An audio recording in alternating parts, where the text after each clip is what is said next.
आज हम पढ़ेंगे अनुनाद। क्या पढ़ेंगे? अनुनाद। अनुनाद को इंग्लिश में कहते हैं रेजोनेंस। क्या कहते हैं?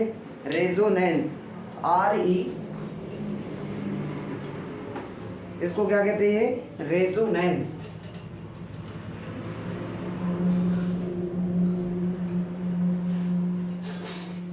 सर्वप्रथम हम पढ़ेंगे अनुनाद को, क्या अनुनाद किसे कहते हैं तथा उसकी परिभाषा के बारे में पढ़ेंगे। तो सर्वप्रथम यदि हम अनुनाद की परिभाषा पढ़ते हैं तो परिभाषा, अनुनाद किसे कहते हैं, अनुनाद का क्या उपयोग है और अनुनाद के बारे में हम इसके बारे में पढ़ेंगे। ठीक है, तो इस अनुनाद में हम जानते हैं कि कुछ यौगिकों को केवल एक ही संरचना वाले ऐसे सूत्रों द्वारा नहीं दिखाया जा सकता है जिससे उस यौगिक के सभी गुणों की व्याख्या की जा सके। उस स्थिति में उसके एक से अधिक संरचना सूत्र लिखे जाते हैं जिनमें उस यौगिकों को अधिकांश गुणों में व्याख्या की जा सके। ये सभी संरचना सूत्र अनुनाद संरचना या कैनोनिकल रूप कहलाते हैं। यह अवधारणा अनुनाद कहलाती है और सभी अनुनाद संरचनाएं एक साथ लिखने पर वह समूह अनुनाद संकर कहलाता है। तो देखो, अनुनाद क्या कहलाता है? अनुनाद कहलाता है, यदि हम एक उदाहरण से समझे अनुनाद को, अनुनाद किसे कहते हैं सर्वप्रथम? तो अनुनाद कहते हैं कि जैसे यदि आप लोग जानते हो कि O3 की संरचना, हमने एक उदाहरण बताया था, O3 की संरचना में यदि आप ऑक्सीजन को देखो तो यहाँ पर डबल बॉन्ड और यहाँ पे सिंगल बॉन्ड होता है। यदि आप इसके अष्टक को भी देखो तो इसके अष्टक भी पूर्ण होते हैं तथा इसकी संरचना को देखो तो संरचना भी पूर्ण होती है। तो यहाँ पे यदि हम देखें तो यहाँ ऑक्सीजन का, यहाँ पे ऑक्सीजन के साथ एक डबल बॉन्ड होगा और एक सिंगल बॉन्ड होगा। ठीक है, तो यहाँ पे यदि ऑक्सीजन के मध्य डबल बॉन्ड है और ऑक्सीजन के मध्य सिंगल बॉन्ड है, क्या यह संरचना ऐसी नहीं बन सकती? क्या इसकी संरचना, ऑक्सीजन यहाँ पे डबल बॉन्ड आ जाए और वहां पे सिंगल बॉन्ड आ जाए, क्या डबल बॉन्ड बदलने से उसकी संरचना में कोई परिवर्तन होगा? नहीं। तो हम बताएंगे कि इसमें इसी संरचना को क्या कहते हैं। देखो, किसी भी अणु की एक से अधिक संरचना जिसके बारे में किसी भी अणु की एक से अधिक संरचना, O3 अणु की एक से अधिक संरचना, इसकी वास्तविक व्याख्या इनके द्वारा नहीं की जा सकती है, क्योंकि ये तो यहाँ पे भी हो सकता है, ये तो यहाँ पे भी हो सकता है। अनुनाद एक काल्पनिक अवधारणा है। कैसी है? अनुनाद एक काल्पनिक यानी इमेजिनेशन कॉन्सेप्ट है। इसका अर्थ क्या हुआ कि जी अपन ने माना है, अपन को पता है O3 की संरचना या तो ऐसी बनेगी या तो ऐसी बनेगी। आपको ये कंफर्म पता है कि या इसकी ऐसी बनेगी, क्योंकि अब डबल बॉन्ड यहाँ पे भी हो सकता है, यहाँ पे भी हो सकता है। इतनी बात समझ में? अर्थात अनुनाद हम किसे कहेंगे कि किसी भी अणु की एक से अधिक संरचनाएं, किसी भी अणु की एक से अधिक संरचनाओं को हम अनुनादी संरचनाएं कहते हैं। ठीक है, यदि हम किसी भी अणु की एक से अधिक संरचना बनाते हैं तो इस प्रकार की संरचना को हम अनुनादी संरचना कहते हैं। और इन संरचनाओं से उस अणु की पूर्णता व्याख्या नहीं की जा सकती, इसीलिए इन संरचनाओं को सम्मिश्रित करके एक नई संरचना का निर्माण करते हैं जिसे हम अनुनादी संकर कहते हैं, जो कि उस अणु की संपूर्ण व्याख्या करता है। जिस प्रकार हम बताएं, यदि हम यहाँ पे यदि इसका अनुनादी संरचना बनाए O3 की, यदि इन दो को मिला के यदि हम कोई अनुनादी संरचना बनाते हैं तो बनती कैसी है? ऑक्सीजन,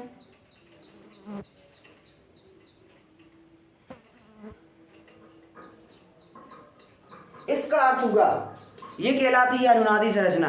इसका अर्थ क्या हुआ कि यहाँ पर डबल बॉन्ड उपस्थित तो नहीं है, लेकिन यदि कोई कारणों से आप तो इसके मतलब ये देखकर ये बता सकते हैं कि ये संरचना या तो ऐसी हो सकती या तो ऐसी हो सकती, नहीं तो इनको यदि देखना तो फिर तो अलग अलग देखना पड़ेगा। कुछ समझ में आया? यहाँ पे डॉट डॉट बनाने का अर्थ क्या होता है कि यहाँ पे भी डबल बॉन्ड हो सकता है और यहाँ पे भी डबल बॉन्ड हो सकता है, लेकिन यहाँ पे डबल बॉन्ड दर्शाया नहीं गया है। कहने का मतलब देखना, यहाँ पर डबल बॉन्ड है, यहाँ पे दो जने हैं और यहाँ पे एक जने है, यहाँ पे एक जने है, इतने दो जने हैं, दिख रहा है? अगर यदि अपन को दो को बाहर सम्मिलित करने हैं तो 1.5 जने डाल दीजिए।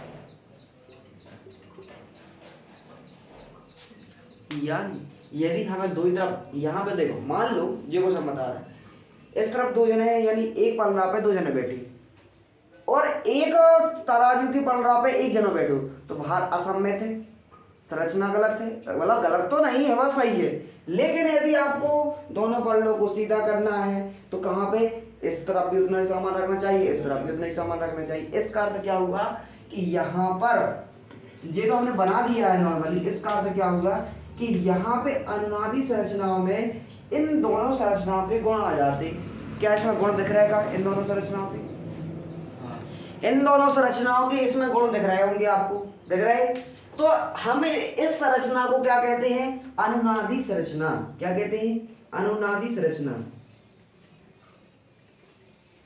यदि हम अनुनादी संरचना, अनुनादी संकर की बात बताएं तो अनुनादी संकर एक ऐसा संकर होता है जो किसी अणु से बनी दो संरचना होती हैं, उनको एक साथ एक रूप में, ताकि इस संपूर्ण अणु की व्याख्या की जा सके, इसीलिए इस प्रकार के संकर का निर्माण किया गया है। तो हम सर्वप्रथम इसका पढ़ेंगे परिभाषा।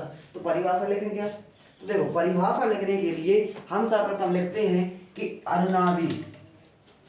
परिभाषा लिखने के लिए सर्वप्रथम हम क्या करते हैं कि परिभाषा लिखते हैं, और परिभाषा में हम आप लोग जानते हैं कि अनुनाद क्या कहलाता है। तो अनुनाद एक ऐसी कॉन्सेप्ट है, ऐसी काल्पनिक अवधारणा है जो कि ऐसे अणुओं पर लगती है जो कि एक से अधिक संरचना रखते हैं। कुछ समझ में आया? तो देखो अनुनाद एक काल्पनिक अवधारणा है।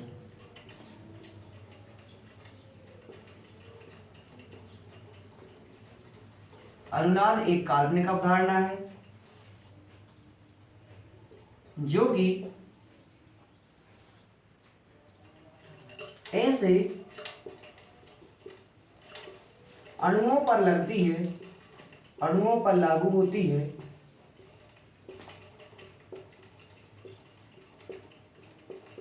जो एक से अधिक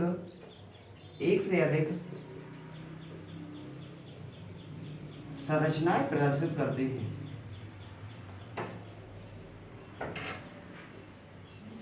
संरचनाएं प्रदर्शित करते हैं।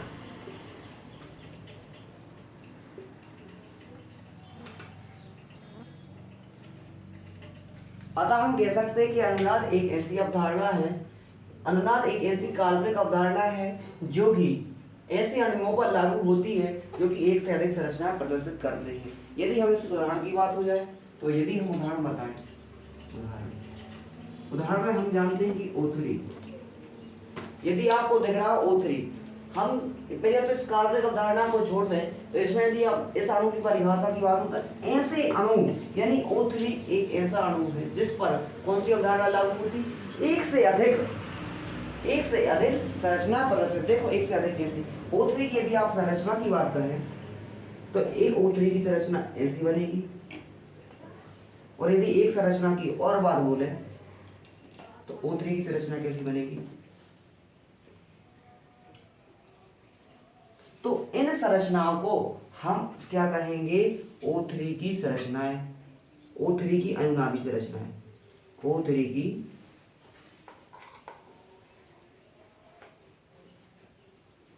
अनुनादी संरचनाएं। क्या कहेंगे? O3 की अनुनादी संरचना। तो इसका अर्थ क्या होगा कि हमने एक ऐसे अणु को प्राप्त कर लिया है जिसकी हमने दो संरचना देख ली है। इसमें दो संरचना है, यहाँ पर एक डबल बॉन्ड हो गया और यहाँ पे एक डबल बॉन्ड हो गया, यहाँ पे एक सिंगल है तो यहाँ पे भी सिंगल है। इसमें हुआ फर्क क्या?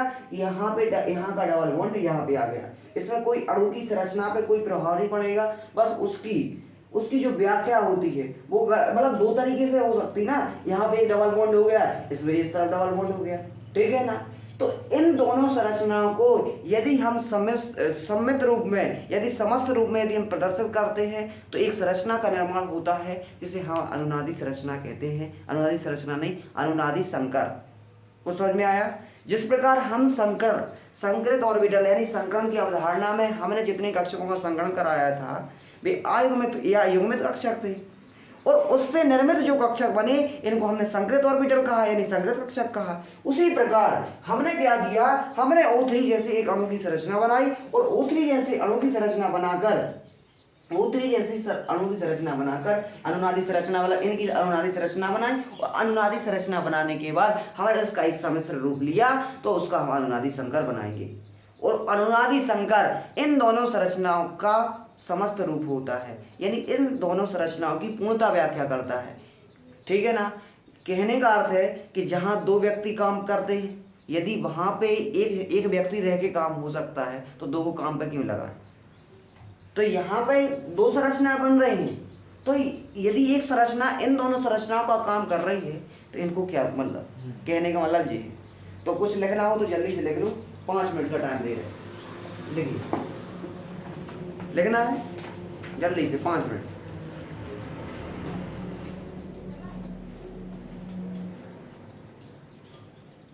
इसको O3 की अनुनादी नहीं, उस O3 की संरचना कहते हैं। ठीक है।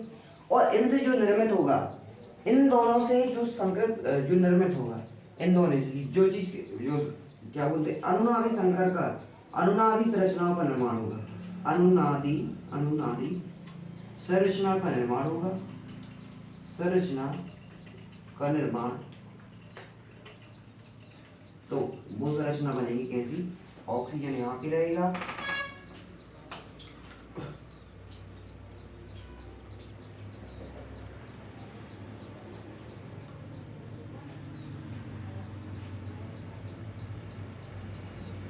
तो यहाँ पे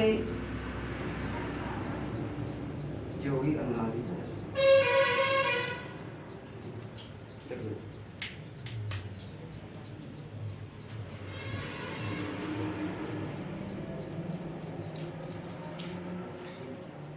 परिभाषा समझ में आई, उदाहरण समझ में आया। अनुनादी संरचना को इसको कॉनिकल रूप भी कहते हैं। अनुनादी संरचना का दूसरा नाम क्या है, कॉनिकल रूप। कॉनिकल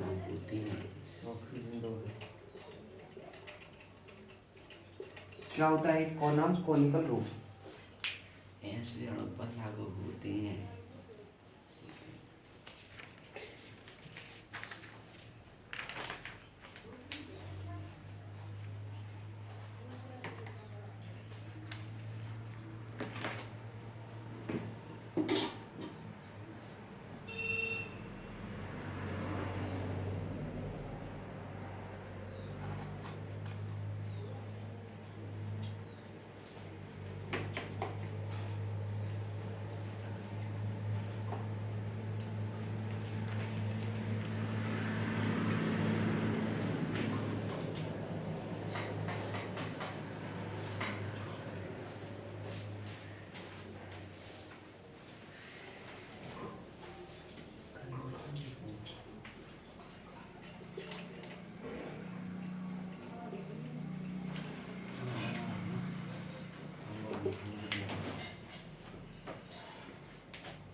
तो एक बार समझ लो, अनुनाद, अनुनाद किसे कहते हैं, अनुनाद एक, इसको इंग्लिश में रेजोनेंस कहते हैं। परिभाषा, अनुनाद एक काल्पनिक अवधारणा है जो कि ऐसे अणुओं पर लागू होती है जो कि एक से अधिक संरचनाएं प्रदर्शित करते हैं। ठीक है। तो इसमें यदि उदाहरण की बात हो जाए तो हमने एक O3 का उदाहरण लिया जिसमें हमने इसकी दो संरचनाएं बनाई, जिसमें हमने इसमें एक तरफ डबल बॉन्ड लगा दिया, इस तरफ सिंगल बॉन्ड, और इसमें हमने एक इस तरफ सिंगल बॉन्ड उस तरफ डबल बॉन्ड लगा दिया। और इन संरचनाओं को हमने बोला कि ये दोनों अनुनादी संरचना कहलाती है। क्या कहलाती है? अनुनादी संरचना। और इन संरचनाओं से जो निर्मित संरचना होती है, ये निर्मित संरचना, यदि आपको निर्मित संरचना होती है, इसे हम क्या कहते हैं? अनुनादी संकर। क्या कहते हैं? अनुनादी संकर। अनुनादी संकर। और यदि आपको पता है कि अनुनादी संकर बनेगा इससे निर्मित से, तो हमने ऑक्सीजन को क्या कर दिया? अनुनादी संकर बना।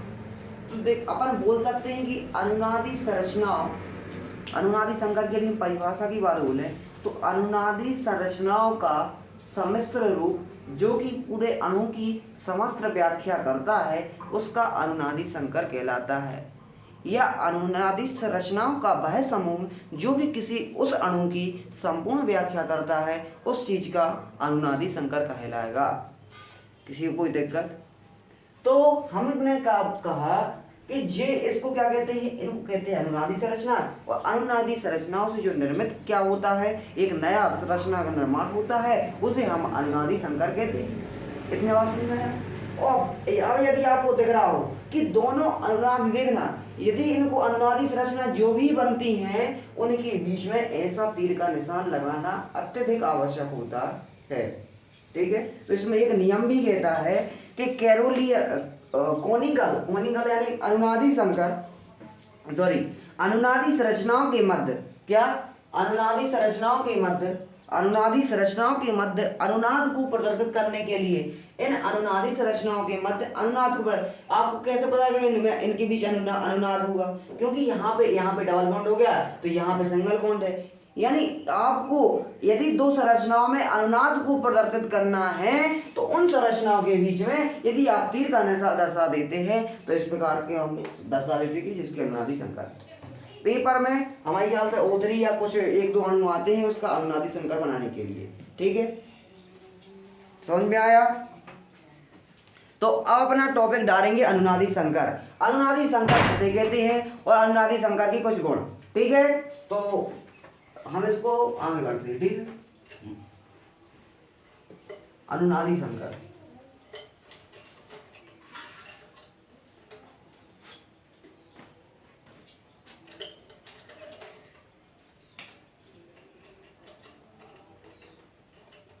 अनुनादी संकर। अनुनादी संकर किसे कहते हैं? अनुनादी संकर का किस प्रकार यूज है और अनुनादी संकर के बारे में जो आगे की कुछ विशेषता है, कुछ व्याख्या है, उसके कुछ गुण हैं, इसके बारे में पढ़ेंगे। ठीक है, तो आप लोग सभी जानते हैं कि अनुनादी संकर एक ऐसा संकर होता है जो कि अनुनादी संरचनाओं का एक सम्मिश्र रूप होता है। तो अनुनादी संरचनाओं का एक ऐसा सम्मिश्र रूप या एक ऐसा समूह जो उस अणु की समस्त व्याख्या करता है, अनुनादी संकर कहलाता है। तो अनुनादी संकर की परिभाषा हो जाए तो अनुनादी संकर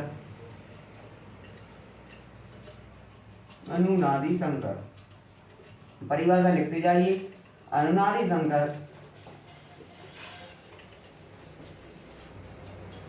अनुनादी संरचनाओं का अनुनादी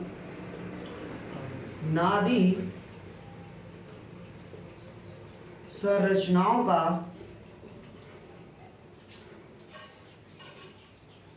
एक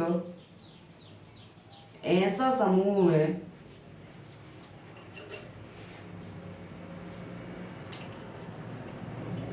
जो कि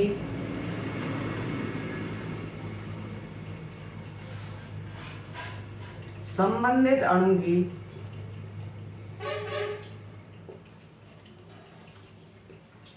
संपूर्ण व्याख्या करता है।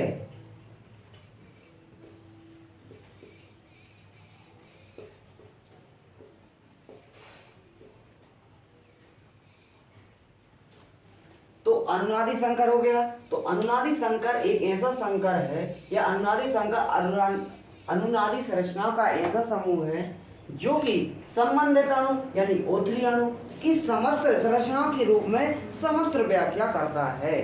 ठीक है, तो आपको इतना समझ में आया कि अनुनादी संकर किसे कहते हैं। तो अब हमें पढ़ना है इसका थोड़े से उदाहरण। कैसे उदाहरण? जिस प्रकार मैं बता रहा हूं, यदि हम O3 का उदाहरण लें कि हमने O3 अभी बताया था, बताया था। तो O3 हमने बताया था, तो O3 के बताने पर O3 यानी उदाहरण है इसका O3 में हमने बताया था कि O3 की यदि हम अनुनादी संरचना बनाएं तो अनुनादी संरचना बनेगी ऑक्सीजन, यहाँ पे सिंगल बॉन्ड, यहाँ पे डबल बॉन्ड, एक अनुनादी संरचना जी बन गई। और हमने बताया था इनके मध्य में तीर, यदि इनके बीच में अनुनाद प्रदर्शित करना है तो तीर का निशान लगाना अत्यधिक आवश्यक है। तो यदि हम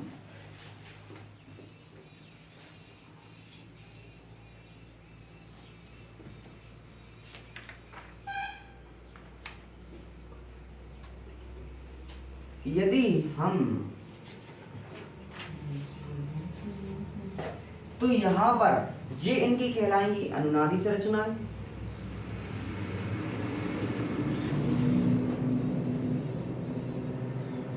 और यहां पे ये कहलाएंगे क्या, अनुनादी संकर। अनुनादी तो बनेगा क्या, ऑक्सीजन,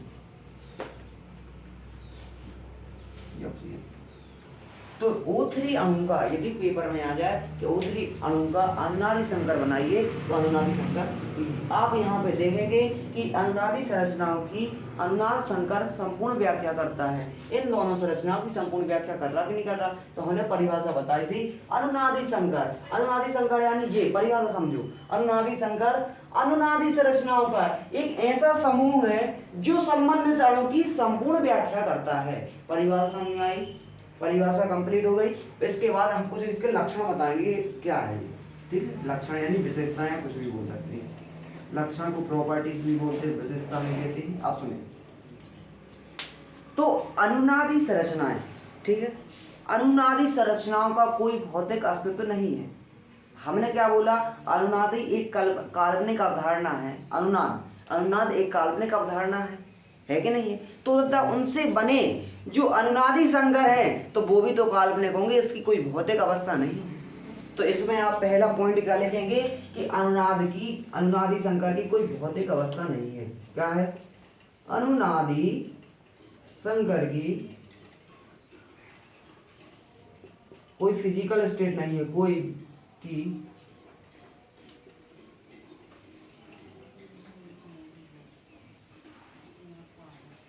भौतिक अवस्था नहीं है।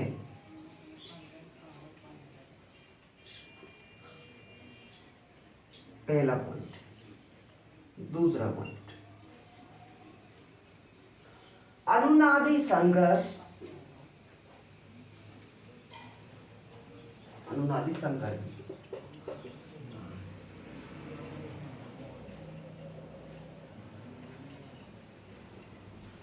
अनुनादी संकर अणु की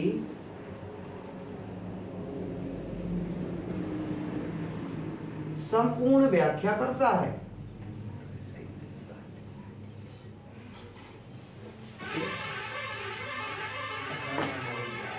दूसरा पॉइंट हो गया। तीसरा पॉइंट,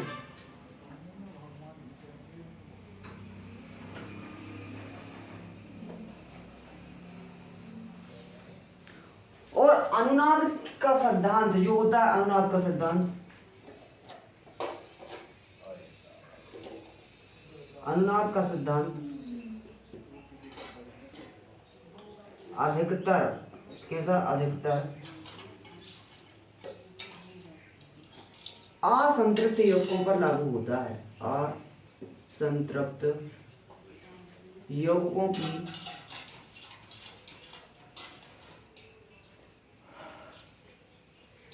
की स्थायी अधिकतर असंतृप्त यौगिकों की स्थायी व्याख्या करता है।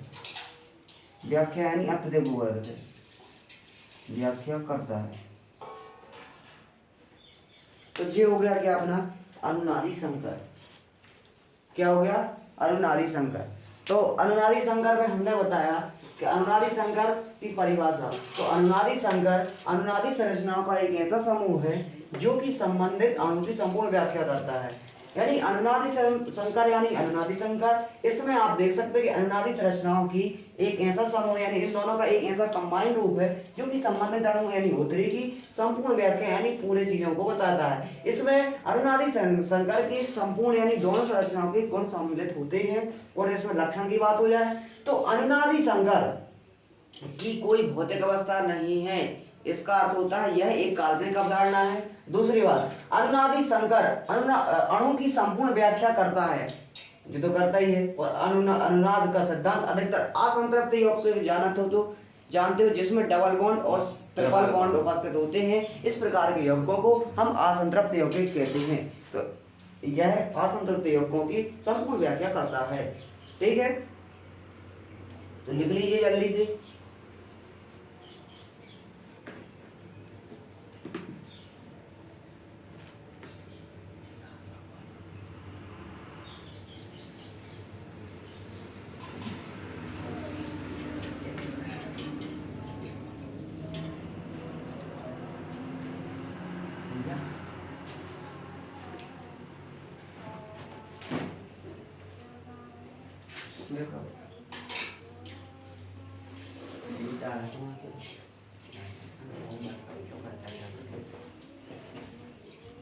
राइटिंग सुधार हो जल्दी से, ठीक है।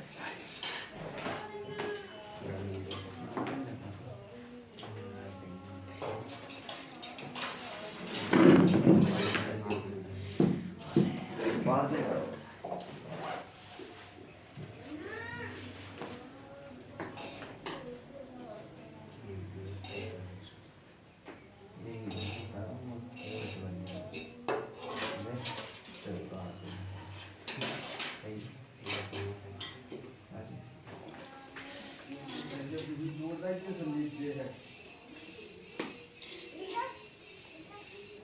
भैया लास्ट वाली लाइन में क्या लिखा है? अधिकतर की बात अनुनाद का सिद्धांत अधिकतर असंतृप्त यौगिकों की स्थायी व्याख्या करता है।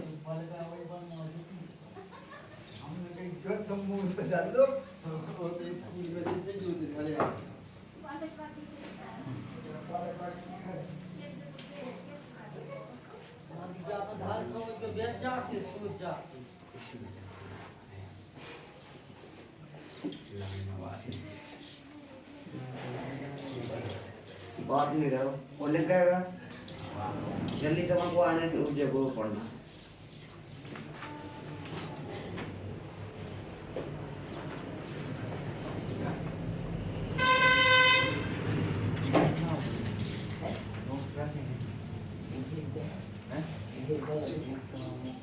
हो गया, हो गया, चलो ठीक है।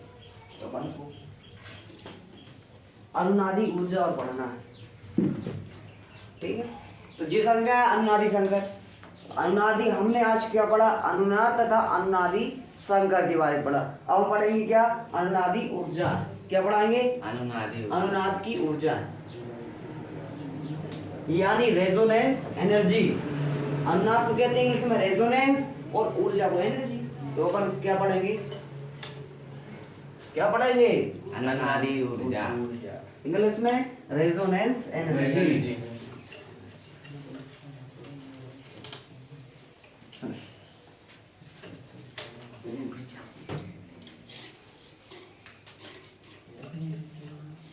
बात नहीं करना है और यहाँ पे सुनना है जल्दी से। तो हम इसकी क्या पढ़ेंगे? परिभाषा। कहलाता क्या है इसका सूत्र पढ़ेंगे। तो अनुनादी ऊर्जा रेजोनेंस एनर्जी, देखो तो जो किसी अणु, सुनो पहले परिभाषा लिखते हैं फिर हम समझा देते हैं। तो लिखे हैं परिभाषा, अनुनादी संकर। क्या? अनुनादी संकर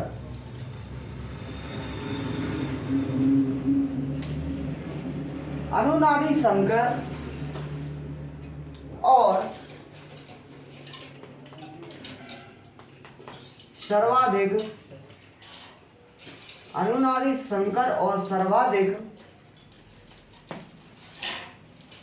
स्थायी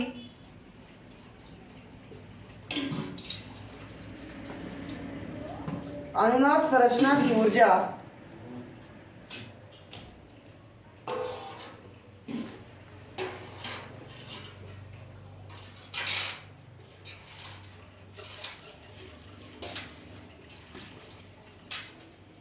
अनुनाद ऊर्जा कहलाती है।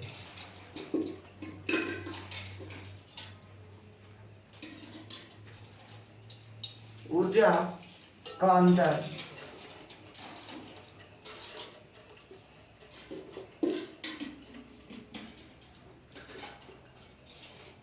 अनुनादी ऊर्जा कहलाती है। लिख लीजिए, हम समझा दे रहे हैं। तो हमने इसमें लिखा है कि अनुनादी संकर, अनुनादी संकर का अर्थ होता है कि हमने जो बनाया है, नया जो संरचना बनाई है, उसको हम कहते हैं अनुनादी संकर। यहाँ पे सुने जल्दी से, परिभाषा घर पे लिख लेना, जल्दी सुनो। तो अनुनादी परिभाषा समझ जाओगे, नहीं तो फिर लिखते रह जाओगे, ठीक है। तो सुनो, तो अनुनादी संकर, तो अनुनादी संकर किसे कहते हैं? तो अनुनादी संकर किसे कहते हैं? जब कोई अणु, कोई भी अणु, तो अणु की जब अनुनादी संरचनाओं के बाद एक निर्मित जो सम्मिश्रित रूप होता है, उसको अनुनादी संकर कहते हैं। तो अनुनादी संकर, जैसे हम इसका O3 का उदाहरण लेके हम समझाएंगे, पूरा समझ में आ जाएगा। सुनो जल्दी से। O3, यहाँ पे हमने क्या बनाया? ऑक्सीजन का J बना दिया, J, और हमने क्या बना दिया? ऑक्सीजन, यहाँ पर सिंगल बॉन्ड, यहाँ पे डबल बॉन्ड, यहाँ पे ऑक्सीजन बना दिया, और यहाँ पर, यहाँ के बाद हमने इसका क्या बना दिया? अनुनादी संकर बना दिया।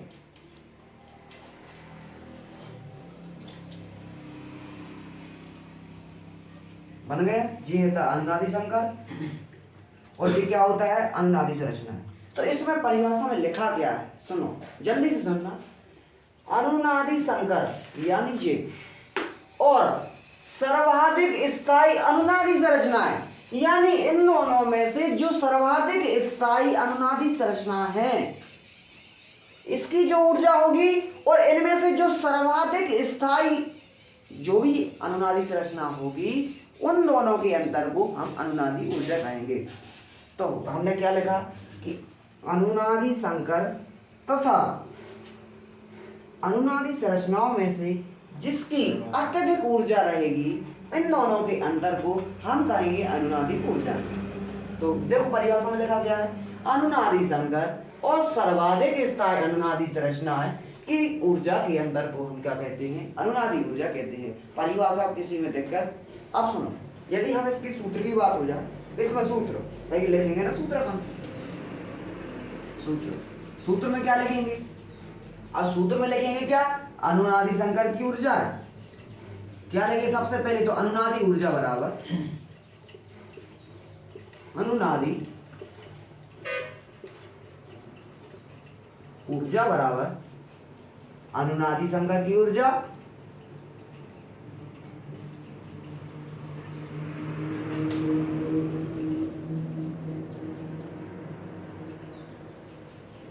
माइनस सर्वाधिक स्थायी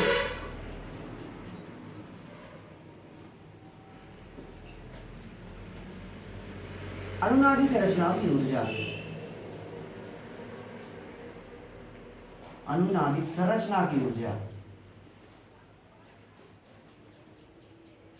किसी को इतना करने में कि कोई दिक्कत है? नहीं होना चाहिए।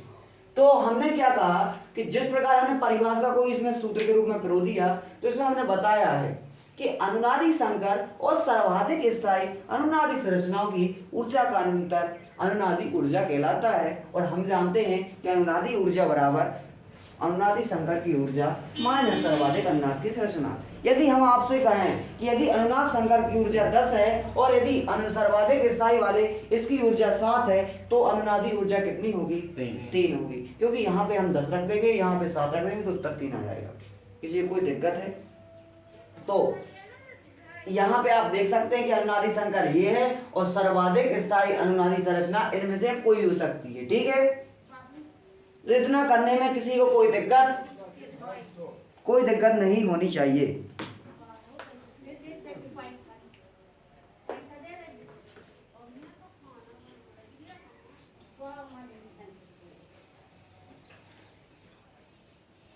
यदि हम एक पॉइंट की बात बताएं, ऑब्जेक्टिव क्वेश्चन की बात बताएं, तो यहाँ पे सुने जल्दी से, जिस अणु की अनुनादी संरचना, जिस अणु की अनुनादी संरचनाएं जितनी अधिक होंगी, सुनना जल्दी से, जिस अणु की अनुनादी संरचना का अर्थ जे होता है, जे इसको मतलब माने जे अनुनादी संकर कहलाता है, हमने बताया था। तो जिस अणु की अनुनादी संरचनाएं जितनी अधिक होंगी उस अणु का स्थायित्व उतना ही अधिक होगा। तो सुनो यहाँ पे नोट लगाएं, नोट जी परिभाषा तो आपकी लिख गई होगी, तो इसमें हम मिटा दें और यहाँ पे लिखेंगे नोट। क्या लिखेंगे? नोट। 100 रुपये का नोट नहीं, क्या लिखेंगे अपन? नोट यानी इंपोर्टेंट चीज, ठीक है। देखो मार्जिन में लिख सकते हो नोट। अब सुनो, तो हमने पहले बताया क्या, जिस अणु की सर्वाधिक अनुनादी संरचना है, तो अनुनादी संरचना। अब देखो यहाँ पे देखो लिखना नहीं है, पहले समझ लो। तो अनुनादी संरचना क्या?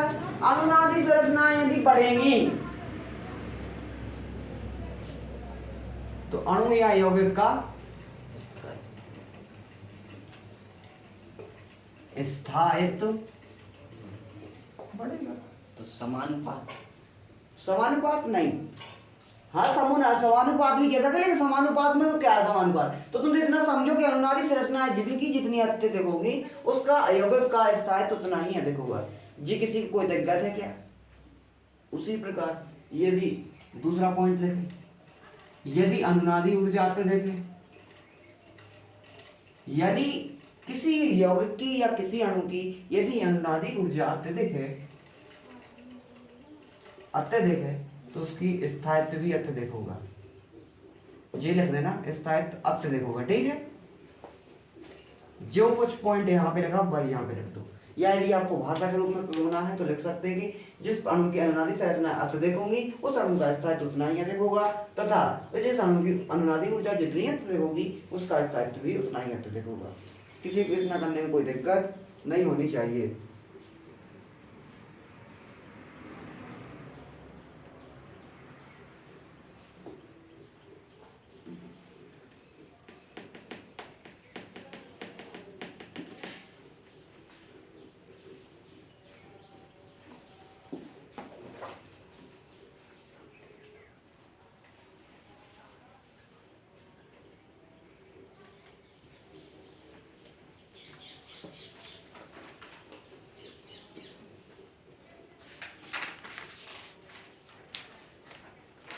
जी समझ में आया?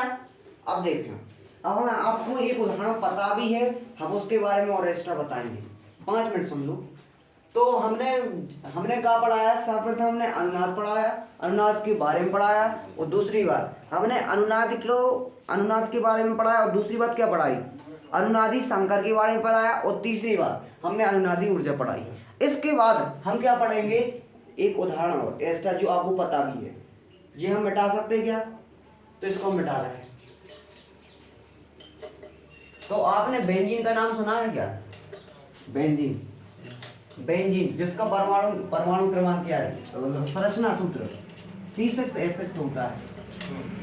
तो बेंजीन के बारे में यदि आपने सुना हो तो बेंजीन पहली बात तो एक क्या है? लिक्विड अवस्था में रहने वाली एक यौगिक है। लिक्विड जानते हो? C6H6 होता है। तो बेंजीन जो होता है आप लोग सभी जानते हैं कि बेंजीन एक ऐसा अणु होता है, यह एक लिक्विड अवस्था में पाया जाने वाला यौगिक है, और वो भी एक कार्बनिक विलायक है। देखा, कार्बनिक विलायक, क्योंकि ये कार्बन से बना है। विलायक यानी लिक्विड है, यानी तो विलायक होगा, ठीक है। तो अपन आगे पढ़े तो सुनो, तो हमने आपको बताया था कि बेंजीन, आपको पता है बेंजीन का सूत्र कितना होता है? C6H6। और सुन लो, इसके बाद हमने कुछ संरचनाएं बनाई थी बेंजीन की। ऐसा बनाया था जी, कार्बन। मान लो यहाँ पे कार्बन लिखना नहीं है, बाकी लिख भी सकते हो। हाँ नहीं, कार्बन ऐसा।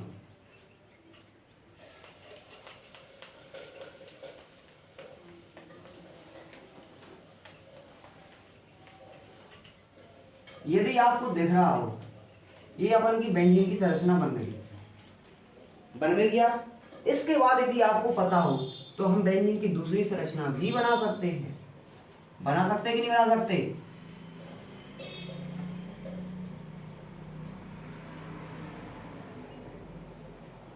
आप इस बात से जान गए होंगे कि यदि हमने एक तीर का निशान लगाया, इसका अर्थ हो गया कि व्यंजन की ये अनुनादी संरचना है। यदि आपको इसका अनुनादी संरचना पता है तो क्या आप इसका अनुनादी संकर बना सकते हैं? तो हमने अनुनादी संकर में हमने बताया था कि अनुनादी संकर कैसा बनेगा।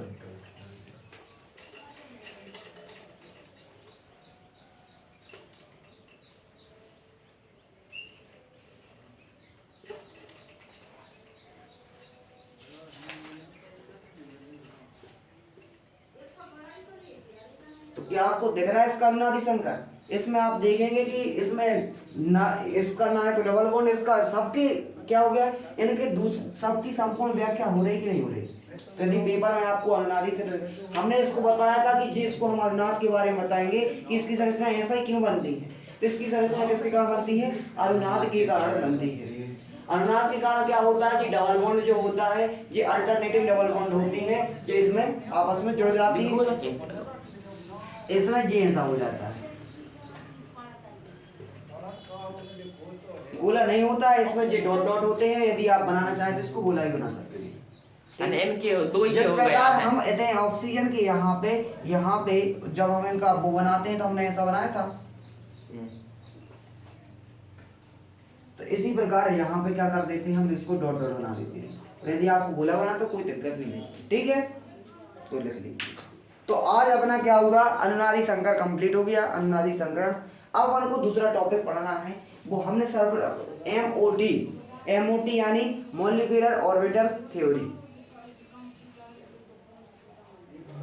तो जल्दी से लिख लीजिए।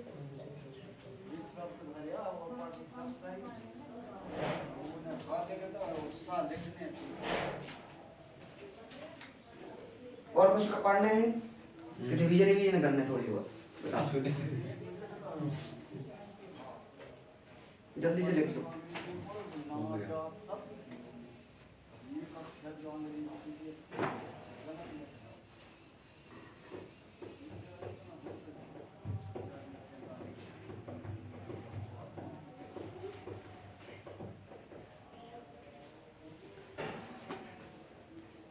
तो हमने पहले बताया था कि इसका ऐसा क्यों बनता है। हमने जब बेंजीन पढ़ा रहे थे तो बेंजीन की हमने ऐसी डायरेक्ट संरचना बना दी थी। हमने बोला था कि हम 4 चैप्टर में पढ़ाएंगे, मिल गया।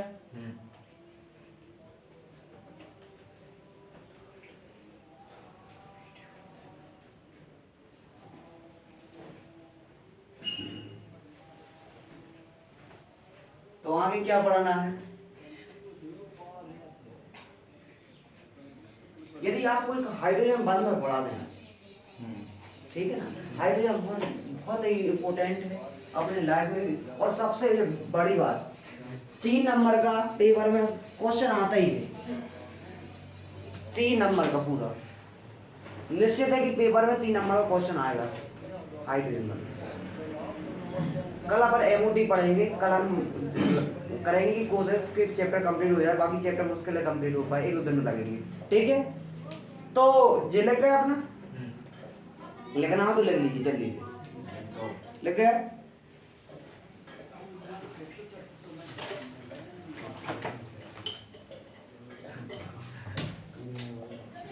बात नहीं करेंगे, यहाँ पे सुनिएगा।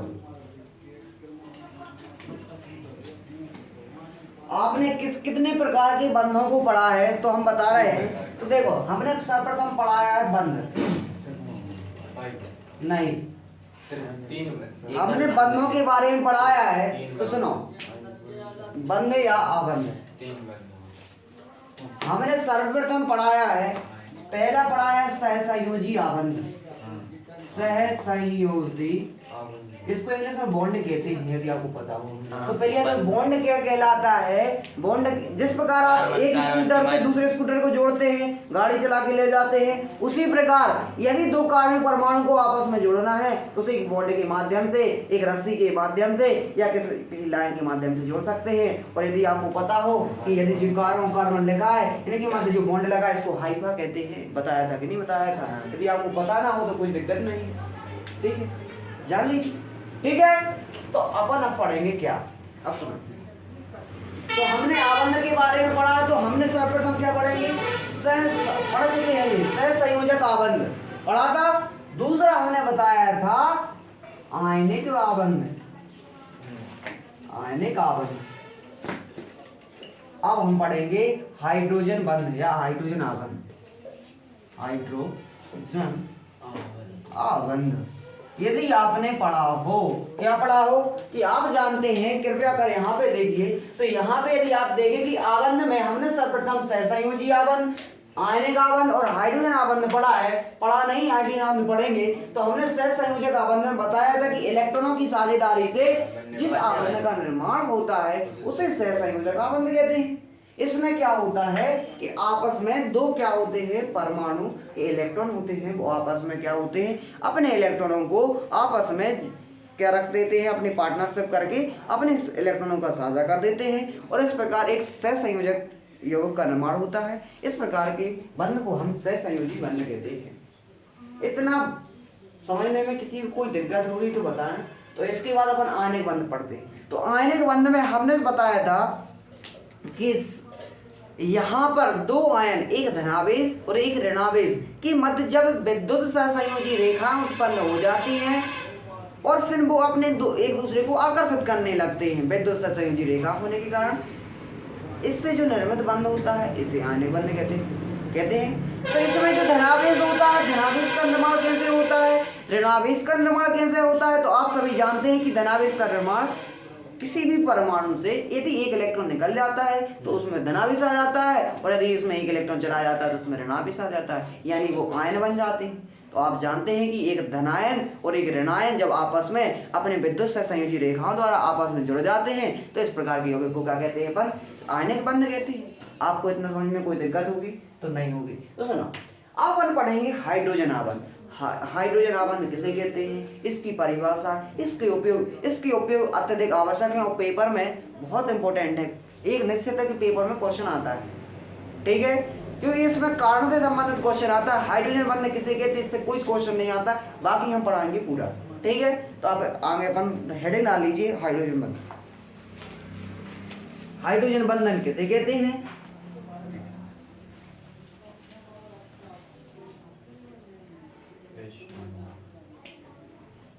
पहले तो आपको हाइड्रोजन बंधन समझने से आपको पता चल रहा होगा कि इसमें हाइड्रोजन तो उपस्थित होगा ही।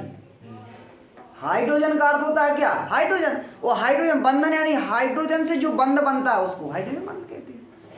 कुछ समझ में आया? अब आगे पढ़ेंगे, कुछ हम बताएंगे। आप जल्दी से लिख लीजिए, थोड़ा बहुत जो भी लिख रहा हूँ फिर अब आगे बताते हैं।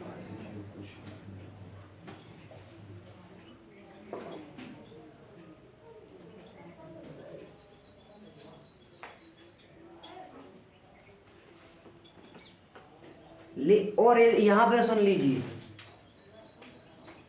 आयनिक बंध सब सर्वाधिक प्रबल बंध है। दूसरे नंबर पे आता है, फर्स्ट नंबर पे प्रबल जे होता है, दूसरे नंबर पे जे होता है और तीसरे नंबर पे प्रबल जे होता है। यानी सबसे यदि दुर्बल कोई बंध है तो क्या है जी? हाइड्रोजन आबंध। मतलब ये दुर्बल है, भले जोड़ रखे हैं, ठीक है ना जी।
क्या हम आगे बढ़े?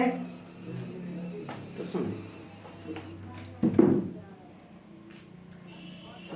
तो हाइड्रोजन बंध किसे कहते हैं? तो सर्वप्रथम यदि मतलब हाइड्रोजन बंध एक क्या है? सहसंयोजी बंध ही है। सहसंयोजी बंध पहले बनेगा, फिर हाइड्रोजन बंध बनेगा। कैसे बनेगा अब सुने। तो आपको पहले अनुनाद समझ में आया, अनुनाद बढ़ाया।